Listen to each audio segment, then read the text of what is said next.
Hello మేము మా ఇద్దరికి కూడా తెలియదు. సో మేము కూడా వెయిటింగ్. బాబా ఎవరైనా కొంచెం ఏసీ తగ్గించరా?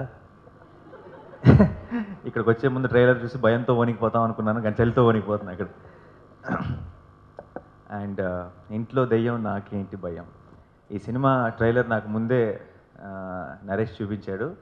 అండ్ చూపించిన వెంటనే చెప్పాను, ఇది ఖచ్చితంగా సూపర్ హిట్ రా. ఎందుకంటే ట్రైలర్ చూసిన వెంటనే సినిమా ఎప్పుడు చూస్తామా అన్నట్టుగా ఉంది ట్రైలర్. అండ్ నేను మామూలుగా నరేష్కి ఏదైనా సరే చాలా ఫ్రాంక్గా ఫీడ్బ్యాక్ చెప్తాను ఎప్పుడు కూడా. ఈ ట్రైలర్ కానీ సినిమా చూసిన వెంటనే ఇన్ఫ్యాక్ట్ ఒకటి రెండు సార్లు తప్పు ఫీడ్బ్యాక్ కూడా చెప్పాను నేను. నేను సుడిగాడు చూసి వచ్చి, సుడిగాడు రిలీజ్ మాకు స్పెషల్ షో వేశాడు. బాగుందిరా, ఫస్ట్ హాఫ్ చాలా బాగుంది, సెకండ్ హాఫే కొంచెం డౌట్ అన్నాను. అది చూస్తేనేమో అసలు పెద్ద బ్లాక్ బస్టర్ అయిపోయింది. ఆ ఇయర్లో one of the biggest hit అయిపోయింది. సో నా ఫీడ్బ్యాక్ కంప్లీట్గా నువ్వు సీరియస్గా తీసుకోవాల్సిన అవసరం లేదు, అయినా సరే నేను ఇస్తుంటా. ఈ సినిమా ఆ ట్రైలర్ చూసిన వెంటనే ఆ పాజిటివ్ ఎనర్జీ ఇమీడియట్గా సినిమా చూడాలన్న ఒక ఇంట్రెస్ట్ వచ్చింది.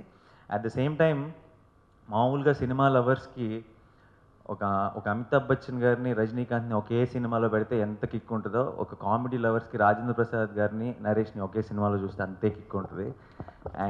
సో వాళ్ళిద్దరిని ఒక ఇలాంటి ట్రైలర్లో, ఇంత ఎనర్జెటిక్ ట్రైలర్లో ఇంత ఫన్ చేస్తూ చూసేటప్పటికి ఇంకా ఎక్సైట్మెంట్ పెరిగిపోయింది సినిమా మీద. అండ్ అన్నిటిని మించి ఈ ఈ సినిమా సూపర్ హిట్ అవుతుందని అని నేను కన్ఫర్మ్ చేసుకోవడానికి కారణం,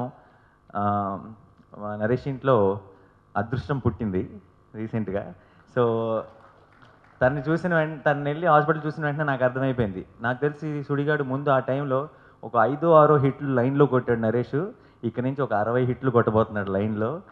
అండ్ ఆ పాజిటివ్ ఎనర్జీ వాడు తన ఫేస్లో, తన ఇంట్లో, తన ట్రైలర్లో, తన పోస్టర్లో అన్ని చోట్ల కనబడుతుంది నాకు ఆ టైం నుంచి. అండ్ ఈ సినిమా కూడా లైన్గా ఒక్క నిమిషమే చెప్పారు, అయిపోయింది. ఇదే చేస్తున్నామండి. ఎందుకంటే ఇప్పటి వరకు అంటే హ్యాట్రిక్ సినిమా అంటే డెఫినెట్గా ఎక్కువ ఎక్స్పెక్ట్ చేస్తారు. అది నాగేష్ రెడ్డి గారు నా కాంబినేషన్ అంటే. సో ఈ జానరా ఇప్పటి వరకు ఆయనకి చేయింది, నాకు చేయింది, కొత్తగా ఉంటుంది, ఆడియన్స్ని బాగా అలరొచ్చని నమ్మి స్టార్ట్ చేసాం. సో ప్రసాద్